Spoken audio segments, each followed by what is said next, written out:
अच्छा, कभी सोचा है कि भारत के जो इतने सारे गांव हैं, वहां बड़े-बड़े फैसले आखिर लिए कैसे जाते हैं? आज हम उसी सिस्टम को समझने वाले हैं। एक ऐसा सिस्टम जो गांव के लोगों को ही ये ताकत देता है कि वो अपने मामले खुद सुलझाएं, अपना इंतजाम खुद देखें। ये कहानी है जमीनी स्तर पर लोकतंत्र की।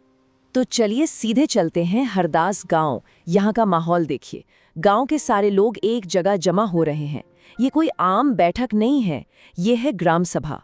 और सब लोग यहाँ अपने गांव के भविष्य पर बात करने, बड़े फैसले लेने के लिए जुटे हैं।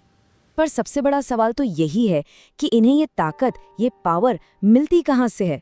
ऐसा कौन सा सिस्टम है जो इन्हें ये हक देता है कि वो पानी की कमी जैसी बड़ी मुश्किलों को सुलझा सके, यहाँ तक कि ये भी तय कर सके कि गांव में कौन सही में गरीब है और किसे सरकारी मदद मिलनी चाहिए?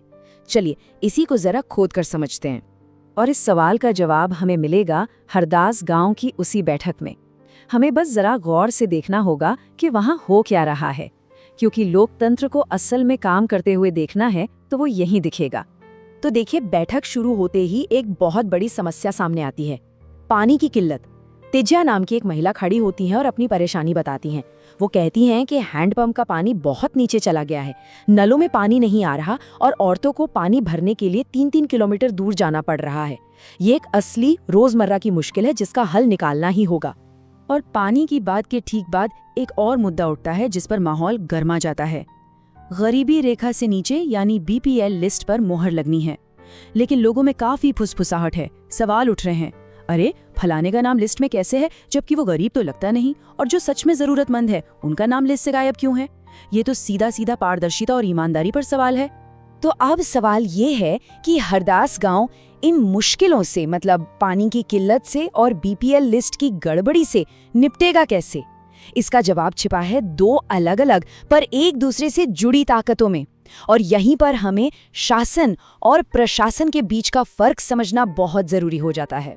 तो शासन और प्रशासन में फर्क क्या है? देखिए, बहुत सिंपल है। शासन का मतलब है फैसले लेना, नीतियां बनाना, मतलब ये तय करना कि क्या करना है। और प्रशासन का मतलब है उन फैसलों को जमीन पर उतारना, उन्हें लागू करना, मतलब ये देखना कि काम कैसे करना है। एक के बिना दूसरा एकदम अधूरा है, ये समझिए। तो चलिए पहले पिलर यानी शासन की बात करते हैं। ये वो हिस्सा है जहां लोगों की, आम जनता की आवाज सबसे ज्यादा अहमियत रखती है। और ये होता है पंचायती राज सिस्टम के जरिए, जिसे गांव वाले खुद ही चलाते हैं। इस पूरे सिस्टम की नींव है ग्राम सभा। अब ये कोई चुनी हुई बॉडी नहीं है, बल्कि गांव का हर एक वोटर, मतलब 18 साल से ऊपर का हर वो शख्स जिसे वोट देने का हक है, वो ग्राम सभा का हिस्सा है। ये डायरेक्ट डेमोक्रेसी का सबसे अच्छा उदाहरण है, जहां हर कोई अपनी बात सामने रख सकता है, सवाल पूछ सकता है। ग्राम सभा के बाद आती है ग्राम पंचायत। ये एक छोटी चुनी हुई काउंसिल होती है जिसमें एक सरपंच और कुछ वार्ड मेंबर यानी पंच होते हैं। हरदास गांव की बात करें तो वहां पानी की समस्या को कैसे सुलझाना है या बीपीएल लिस्ट का क्या करना है, ये सारे रोजमर्रा के फैसले लेने की जिम्मेदारी इसी ग्राम पंचायत की है। लेकिन सबसे जरूरी बात यह है कि पंचायत अपनी मनमानी नहीं कर सकती। जैसे हरदास में पानी की समस्या को सुलझाने के लिए पंचायत कोई भी प्लान बनाए, उसे पहले पूरी ग्राम सभा के सामने रखना होगा। जब तक ग्राम सभा उसे मंजूरी नहीं देती, वो लागू नहीं हो सकता। ये पावर का एक बहुत जरूरी बैलेंस है।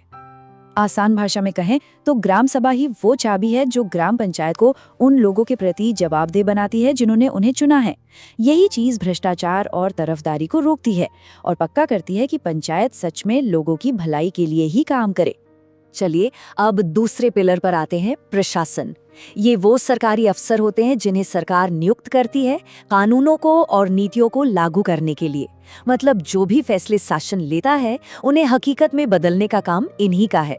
इसमें सबसे पहले आते हैं पुलिस, जिनकी जिम्मेदारी गांव में कानून और व्यवस्था बनाए रखने की होती है। चोरी चकारी हो, कोई दुर्घटना हो या कोई झगड़ा, उसकी जांच करना और कानून के हिसाब से उसे सुलझाना इनका काम है। तभी तो गांव में विकास के लिए एक सुरक्षित माहौल बनता है। फिर आते हैं पटवारी। इनका काम बहुत जरूरी है। गांव की जमीन को नापना, उसका पूरा रिकॉर्ड रखना कि कौन सी जमीन किसकी है, उस पे क्या फसल उग रही है, ये सब पटवारी ही देखते हैं। और वो जमीन का टैक्स यानी भू राजस्व भी इकट्ठा करते हैं। अब सोचिए, हरदास गांव वाले बीपीएल लिस्ट के विवाद में पटवारी के रखे हुए जमीन के रिकॉर्ड ही तो काम आएंगे, ये पता करने में कि कोई परिवार सच में कितना गरीब है। और पटवारियों के काम पर नजर कौन रखता है? वो है तहसीलदार। वो ये पक्का करते हैं कि सारे रिकॉर्ड ठीक से रखे जा रहे हैं या नहीं, और जमीन से जुड़े जो विवाद होते हैं उनकी सुनवाई भी करते हैं।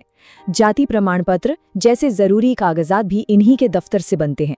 तो बीपीएल लिस्ट जैसे मामलों में आखिरी जांच या फैसले में इनकी भूमिका बहुत बड़ी हो सकती है। तो अब जब हमने इन दोनों पिलर्स यानी शासन और प्रशासन को अलग अलग समझ लिया है, तो अब देखते हैं कि ये दोनों मिलकर एक गांव की जिंदगी को बेहतर बनाने के लिए काम कैसे करते हैं। क्योंकि इसी तालमेल में लोकल गवर्नेंस की कामयाबी का राज छिपा है। यहाँ देखिए, एक तरफ है शासन यानी पंचायत जो फैसले ले रही है, जैसे गांव में कोई सड़क या कुआं बनाना है, और दूसरी तरफ है प्रशासन जो उन फैसलों को लागू कर रहा है। पुलिस कानून व्यवस्था देख रही है, पटवारी जमीन का रिकॉर्ड मेंटेन कर रहा है।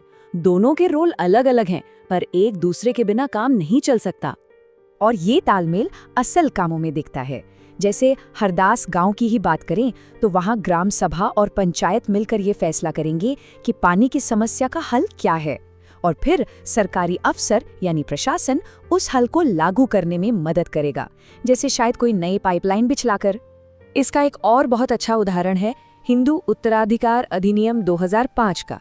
ये एक राष्ट्रीय कानून है जो बेटियों को भी अपने पिता की जमीन जायदाद में बराबर का हक देता है। अब इस कानून को गांव के लेवल पर लागू कौन करता है? वही प्रशासक, पटवारी और तहसीलदार। इसी तरह जमीनी स्तर पर महिलाओं को ताकत मिलती है।